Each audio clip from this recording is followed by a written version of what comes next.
সিরাজগঞ্জের সলঙ্গায় নবম শ্রেণীর এক স্কুল ছাত্রী 15কে জোরপূর্বক ধর্ষণের অভিযোগে তার আপন খালু শাহিন আলমকে যাবজ্জীবন কারাদণ্ড প্রদান করেছে আদালত। একই সঙ্গে 1 লক্ষ টাকা অর্থদণ্ড ও অনাদায়ে আরও 1 বছরের বিনাশ্রম কারাদণ্ড দেওয়া হয়েছে। আজ বৃহস্পতিবার দুপুরে সিরাজগঞ্জ নারী ও শিশু নির্যাতন দমন ট্রাইব্যুনাল 2 এর বিচারক বেগম সালমা খাতুনে কারাদণ্ড প্রদান করেন।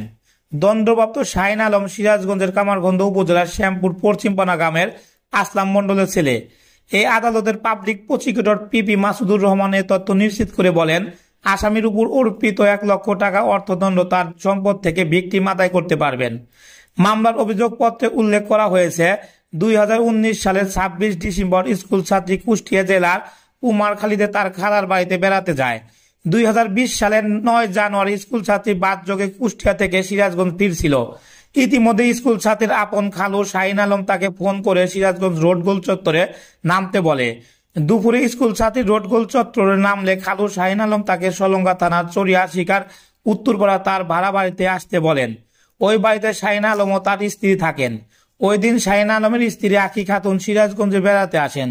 রাতে ছাত্রী ঘরের মধ্যে ঘুমিয়ে পড়লে শাহিন আলম তাকে জোরপূর্বক ইচ্ছার বিরুদ্ধে একাধিকবার ধর্ষণ করে। পরে স্কুল ছাত্রীকে ভয়ভীতি ও হত্যার হুমকি দিয়ে ঘরের মধ্যে তালাবদ্ধ করে রেখে পালিয়ে যায়।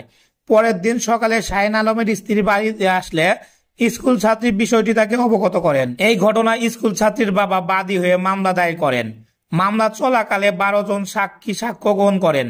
সাক্ষ্য প্রমাণ শেষে আজ শাহিন আলমকে যাবজ্জীবন কারাদণ্ড প্রদান করা হয়। সংবাদের আলো, ডেস্ক নিউজ।